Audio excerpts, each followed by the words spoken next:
apa itu sosiologi agama? Apa itu sosiologi agama? Secara sederhana, sosiologi agama yang merupakan salah satu dari cabang sosiologi, ya, yang mempelajari agama sebagai satu fakta sosial. Artinya sosiologi agama mempelajari agama sebagai satu fakta sosial.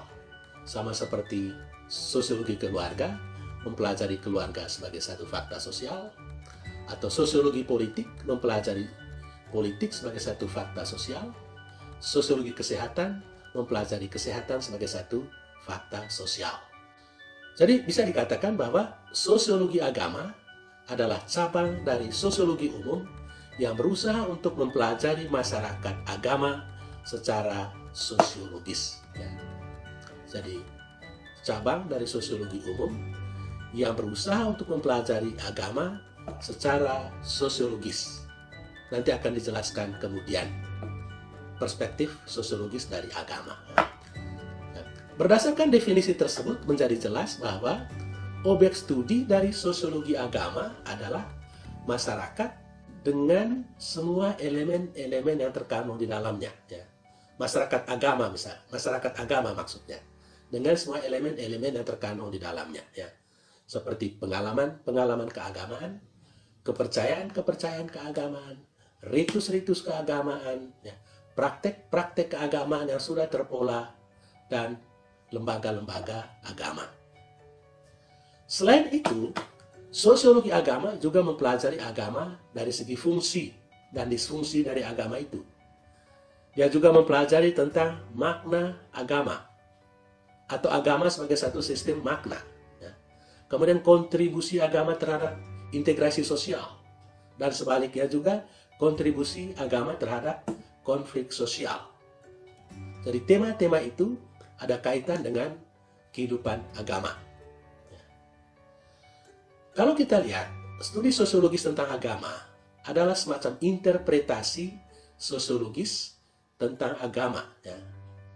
Karena apa yang dipelajari di dalam sosiologi agama bukanlah isi agama atau teologi dari agama itu, ya, melainkan praktek-praktek kehidupan keagamaan sebagaimana ditampakkan atau diinterpretasi oleh ilmuwan sosial. Oleh sebab itu, dalam mempelajari agama dari perspektif sosiologi, seorang ilmuwan sosial harus mengesampingkan, set aside, atau mengurungkan bracketing pengetahuan tentang agama yang sudah dimilikinya, dan berusaha membuat interpretasi atas fenomena agama itu sebagaimana adanya. Nah, bagaimana persisnya hakikat dari perspektif sosiologi agama itu? Sebetulnya agama itu adalah sesuatu yang sangat pribadi, dan karena itu seringkali sulit dianalisis. Ya. Namun demikian, ya, hal itu sama sekali tidak berarti bahwa agama tidak bisa dianalisis secara sosiologis. Ya.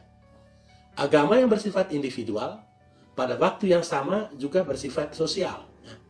Karena pengalaman-pengalaman keagamaan, ya, yang bersifat individual itu selalu bisa ditafsirkan secara sosial.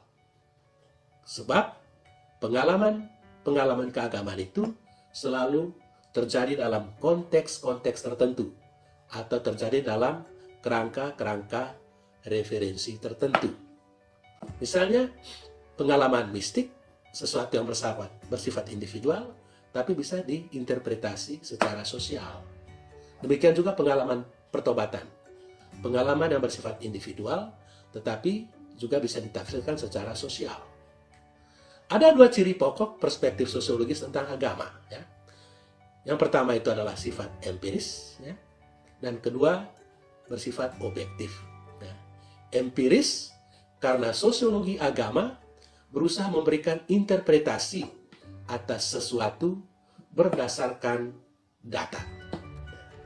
Jadi dia membuat interpretasi atas fenomena agama itu berdasarkan data. Objektif, ya, karena interpretasi itu dibuat menurut apa adanya, bukan menurut apa yang seharusnya, atau bukan menurut apa maunya, das Wollen.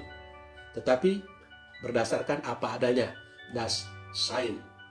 Seorang sosiolog agama tidak berada dalam posisi untuk menolak atau menerima isi ajaran dari suatu agama.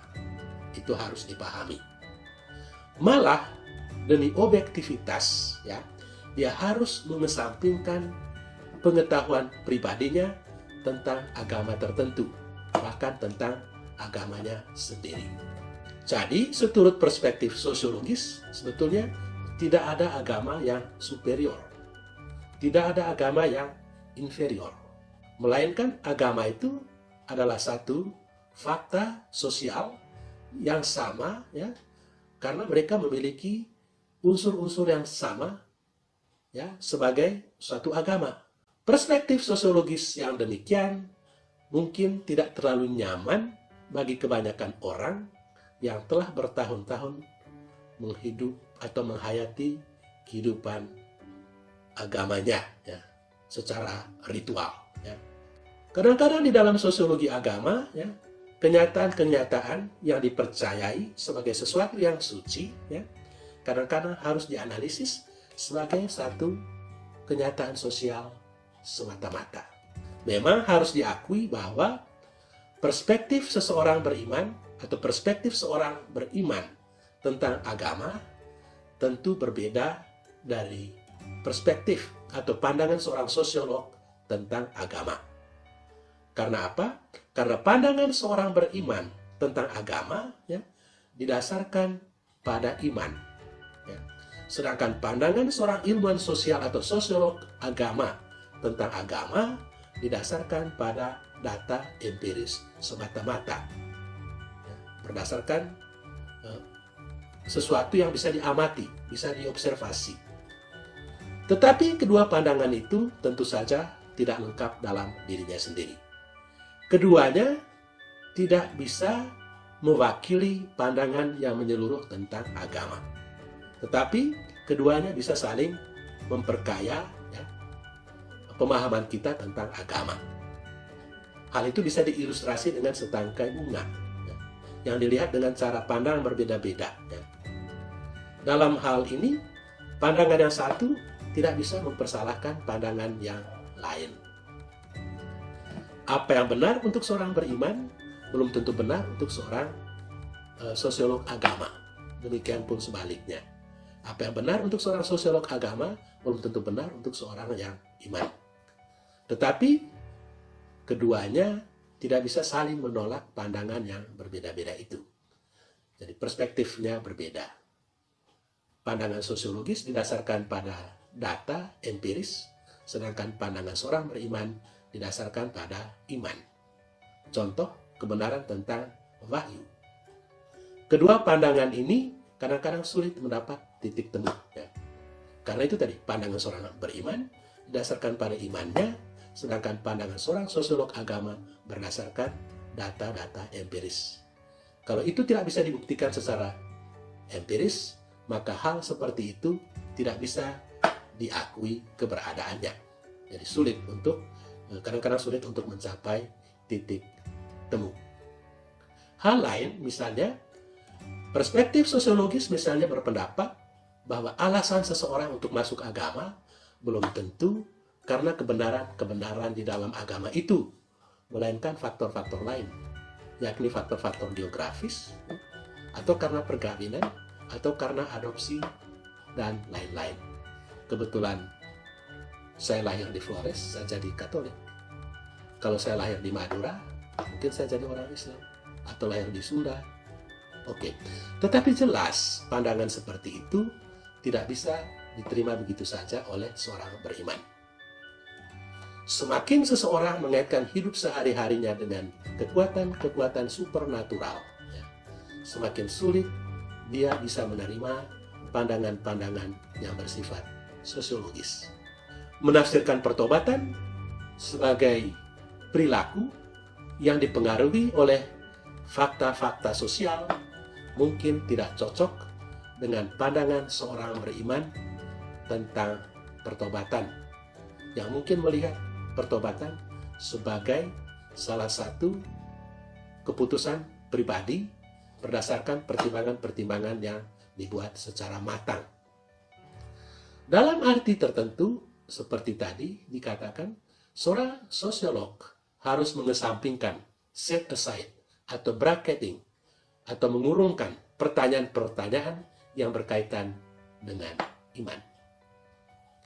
Apakah sebuah fenomena itu sungguh-sungguh berasal dari Allah, ataukah sesuatu yang bersifat manusiawi semata-mata? Oke.